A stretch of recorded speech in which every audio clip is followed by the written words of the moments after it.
Hello everyone, आप सब कैसे हैं? होप आप सभी ठीक होंगे। आज जो है हम एसिड बेस का सेकेंड पार्ट स्टार्ट करेंगे, जिसमें नेक्स्ट जो टॉपिक है वो ये है, how do acids and bases react with metal. देखिए, इसके लिए हमें एक एक्टिविटी है जो पहले समझनी पड़ेगी।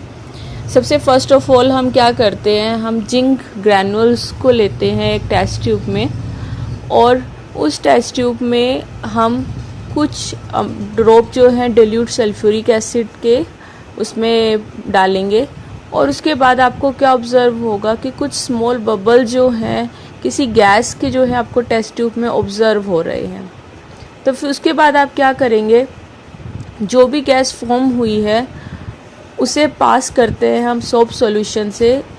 किसकी हेल्प से? डिलीवरी ट्यूब से। आपको डायग्राम दिखाया जाएगा जिससे आपको प्रॉपर समझ में आएगा। मैंने फर्स्ट ये कहा कि हम जिंक ग्रैनुअल लेंगे टेस्ट ट्यूब पे, उसके बाद हम डिल्यूट सल्फ्यूरिक एसिड उसमें डाल रहे हैं। आफ्टर डैट ऑब्जर्वेशन क्या है कि कुछ स्मॉल बबल्स आपको गैस के ऑब्जर्व हो रहे हैं टेस्ट ट्यूब में।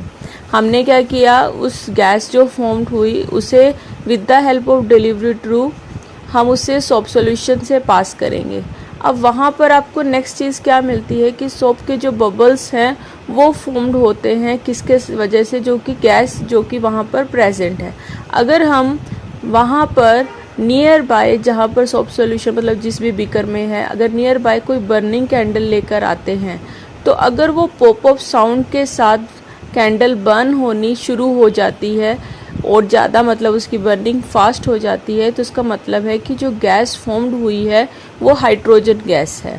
देखिए, ये एक एक्टिविटी थी। डायग्राम में भी आपको यही दिखाया गया, उसका पूरा सेटअप आपको दिखाया गया है कि हम टेस्ट ट्यूब में लेंगे ग्रैनुअल्स, जिंक ग्रैनुअल्स और डिल्यूट सल्फ्यूरिक एसिड है, और उसके बाद में आपको प्रॉपर दिखाया गया कि डिलीवरी ट्यूब से कैसे हम सोप सॉल्यूशन से पास करेंगे, और फिर कैंडल को पास लाने पर पॉप अप साउंड आपको ऑब्जर्व होगा। अब रिएक्शन वाइज अगर हम ऑब्जर्व करते हैं तो नॉर्मली हम ये कहते हैं कि जब भी कोई एसिड मेटल के साथ रिएक्ट करती है तो सॉल्ट की फॉर्मेशन होती है और साथ में हाइड्रोजन गैस इवोल्व होगी।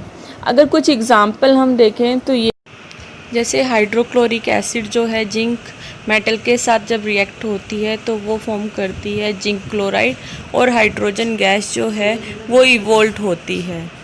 अब आप नेक्स्ट एग्जांपल में देखिएगा, ऐसे अगर हम सोडियम मेटल को HCl के साथ रिएक्ट करते हैं तो हमारे पास बनता है NaCl, सोडियम क्लोराइड, और हाइड्रोजन गैस इवोल्व होगी। तो आपको ये याद रखना है, जब भी मेटल के साथ आप एसिड को रिएक्ट करवाते हैं तो तब क्या होता है, रिएक्शन वाइज हमेशा कोई भी सॉल्ट फॉर्मेशन होगी और हाइड्रोजन गैस इवोल्व होगी।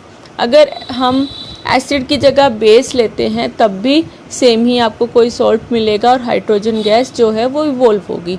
जैसे कि एग्जांपल हम देख लेते हैं, जैसे सोडियम हाइड्रोक्साइड है, NaOH है, अगर हम उसको जिंक के साथ में रिएक्ट करवाते हैं तो रिएक्शन वाइज हमारे पास जो प्रोडक्ट बनता है वो बनता है Na2ZnO2, जिसे हम बोलते हैं सोडियम जिंकेट। नेम इसका है सोडियम जिंकेट, और साथ में गैस जो फॉर्म्ड होगी वो हाइड्रोजन गैस होगी।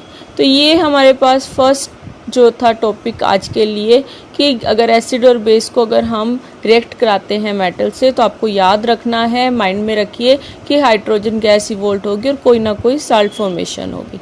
नेक्स्ट जो टॉपिक है वो ये है कि अगर हम कार्बोनेट या बायोकार्बोनेट लेते हैं तो तब एसिड के साथ या बेस के साथ अगर हम रिएक्शन करवाते हैं तो प्रोडक्ट क्या बन सकता है। देखिए, नॉर्मली क्या होता है कि जब भी हम कार्बोनेट या बायोकार्बोनेट एसिड के साथ रिएक्ट करवाते हैं तो साल्ट फॉर्मेशन होती है और एक गैस फॉर्म्ड होती है जो होती है कार्बन डाइऑक्साइड, और वाटर वेपर्स बनते हैं। अगेन आपको एक एक्टिविटी है जो समझनी है। इसके लिए आपको क्या दिया गया है कि first we have to be take 2 test tube and we can name it A and B, and after that we have to be take about 0.5 gram of sodium carbonate in test tube A and 0.5 gram of sodium hydrogen carbonate in test tube B। मतलब first test tube में sodium carbonate है और second test tube में sodium hydrogen carbonate है। उसके बाद हम क्या करते हैं, 2 ml डिल्यूट HCl जो है दोनों टेस्ट ट्यूब में जो है ऐड कर देते हैं with the help of thistle funnel. अब ऑब्जर्वेशन क्या होती है? ऑब्जर्वेशन ये है कि आपको एफरसेंस मतलब कुछ बबल्स से आपको फॉर्म होते हुए नज़र आएंगे, और ये किसकी वजह से है कि गैस की फॉर्म की वजह से है, जिसका नाम होता है कार्बन डाइऑक्साइड। अब जो ये गैस फॉर्म हुई, इसको हम क्या करते हैं, इसको हम पास करते हैं लाइम वाटर से। तो आपको वो डायग्राम में दिखाया गया है। अगर हम डायग्राम में आते हैं तो डायग्राम में आप देख लीजिए कि यहाँ पे भी आपको सेटअप वापस से दिखाया गया है कि हमने टेस्ट ट्यूब ली। यहाँ पर एक टेस्ट ट्यूब का दिखाया गया है कि उसमें हमने सोडियम कार्बोनेट लिया, और उसके बाद डिल्यूट HCl है ऐड किया हुआ है थिस्टन फनल से, और जो कार्बन डाइऑक्साइड गैस फॉर्म्ड हुई है, अगर हम उसको पास करते हैं लाइम वाटर, जिसे हम कैल्शियम हाइड्रोक्साइड बोलते हैं, तो लाइम वाटर जो है वो मिल्की हो जाता है। अगर हम रिएक्शन वाइज देखते हैं तो रिएक्शन वाइज ये है कि सोडियम कार्बोनेट जो है, अगर HCl जो एक्वस फॉर्म में है, सॉलिड डाइल्यूट हमने लिया है तो एक्वस हम लेंगे तो हमें मिलेगा NaCl और प्लस वाटर। ये आपको बैलेंस इक्वेशन ली हुई है। और अगर हम सोडियम बायोकार्बोनेट लेते हैं तो तब हमारे पास वापस से साल्ट फॉर्मेशन होती है NaCl और वाटर और कार्बन डाइऑक्साइड। तो आपको ये ध्यान में रखना है कि जब भी हम कार्बोनेट या बायोकार्बोनेट लेते हैं तो साल्ट की फॉर्मेशन होगी, और साथ में कार्बन डाइऑक्साइड गैस इवोल्ट होगी एंड वाटर वेपर आपको मिलेंगे। जब भी हम कार्बन डाइऑक्साइड गैस को पास करते हैं लाइम वाटर से, तो लाइम वाटर जो है वो मिल्की हो जाता है।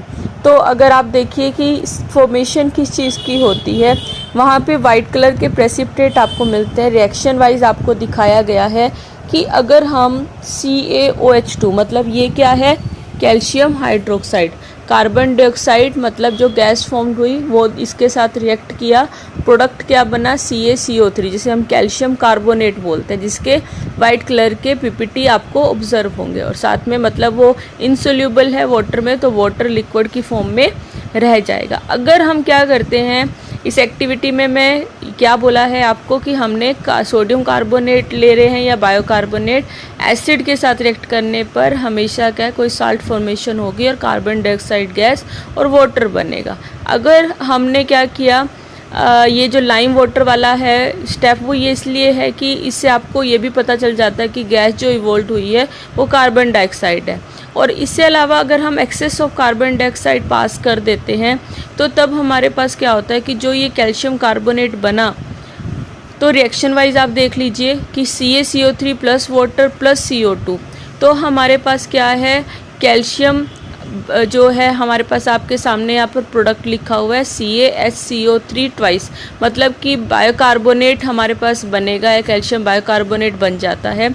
तो आपको क्या चीज़ है जो ध्यान में रखना है कि एसिड है या हम बेस की बात करें, तो जब भी वो रिएक्ट करते हैं तो इस केसेस में नॉर्मली क्या होता है, अगर हम अभी मैं एसिड की बात की है तो हमेशा क्या होगा, कार्बन डाइऑक्साइड गैस इवोल्ट होगी और साथ में कोई सॉल्ट बनेगा। लेकिन नेक्स्ट जो टॉपिक है वो ये है कि एसिड और बेस जो हैं अगर आपस में रिएक्ट करें तो क्या प्रोडक्ट बनेगा।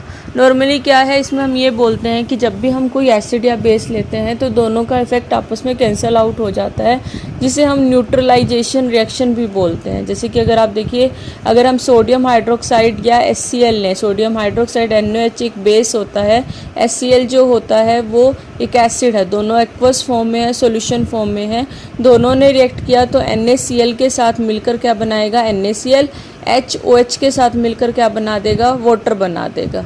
तो ये रिएक्शन वाइज में क्या है कि जब भी एसिड और बेस रिएक्ट करेंगे तो साल्ट फॉर्मेशन होगी प्लस वाटर होगा।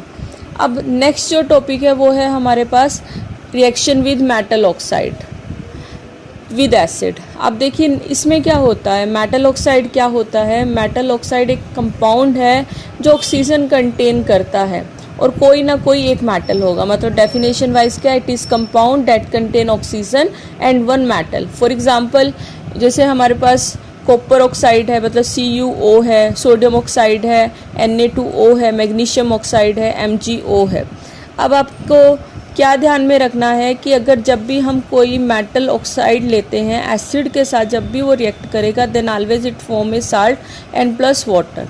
You can check an example, if we take the copper oxide and which is black in color and we react with an HCl। जैसे कि यहाँ पर आपको इक्वेशन दे रखी है कि CuO plus 2HCl, this is balance equation, give rise to CuCl2। मतलब what is this CuCl2, this is the copper chloride, मतलब या क्यूप्रस क्लोराइड भी बोलते हैं हम इसको। और इसका कलर जो होता है वो ब्लू ग्रीन कलर होता है।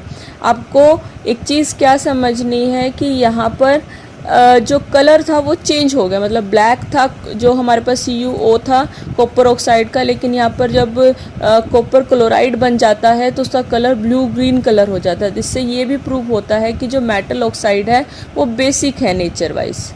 देखिए नेक्स्ट जो टॉपिक होता है वो ये है हमारे पास कि अगर हम नॉन मेटल ऑक्साइड लेते हैं और बेस के साथ रिएक्ट करें। अब पहले हमने बात करी कि मेटल ऑक्साइड की जो एसिड के साथ रिएक्ट कर रही थी, अब हम बात कर रहे हैं नॉन मेटल ऑक्साइड की जो बेस के साथ रिएक्ट करती है।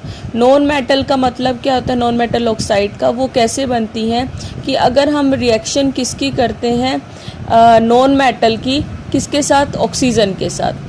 और एग्जाम्पल वाइज आप देख लीजिए, जैसे कि अगर हम कैल्शियम जो है हाइड्रोक्साइड लेते हैं और कार्बन डाइऑक्साइड के साथ हम उसको रिएक्ट करते हैं। यहाँ पर carbon dioxide non metal oxide है और यहाँ पर बेस जो है वो कैल्शियम हाइड्रोक्साइड है।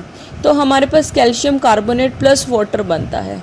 तो ये रिएक्शन जो है वो आपको ये बता रही है कि जब भी आप कोई नॉन मेटल ऑक्साइड ले रहे हो और बेस के साथ रिएक्ट कर रहे हो तो ऑलवेज आपको क्या है, यहाँ पर साल्ट फॉर्मेशन होगी और वाटर मिलेगा। दोनों में केसेस में यही है। और ये जो नॉन मेटल ऑक्साइड होती हैं वो बेसिक नहीं होती, वो एसिडिक होती है नेचर वाइज। सो आपको एक बात जो है ध्यान में रखनी है, जब भी एक एसिड मेटल ऑक्साइड के साथ रिएक्ट करेगी तो वो आपस में न्यूट्रलाइज हो जाते हैं और साल्ट और वाटर की फॉर्मेशन होती है। तो हम ये कह सकते हैं कि मेटल ऑक्साइड बेसिक होती हैं। ऐसे ही अगर बेस नॉन मेटल ऑक्साइड के साथ रिएक्ट करेगा तब भी न्यूट्रलाइजेशन होगी और साल्ट और वाटर की फॉर्मेशन होगी, तो तब भी हम ये बोल सकते हैं कि जो नॉन मेटल ऑक्साइड है वो एसिडिक है नेचर वाइज। सो आज के लिए इतना ही है, इसे रिवाइज़ कीजिएगा। अगर आपको कोई भी डाउट है तो आप अपने को पूछ सकते हो कमेंट सेक्शन में जाके। और अगर आप इस चैनल पर पहली बार आए हैं तो प्लीज़ लाइक और सब्सक्राइब कीजिए और शेयर कीजिए।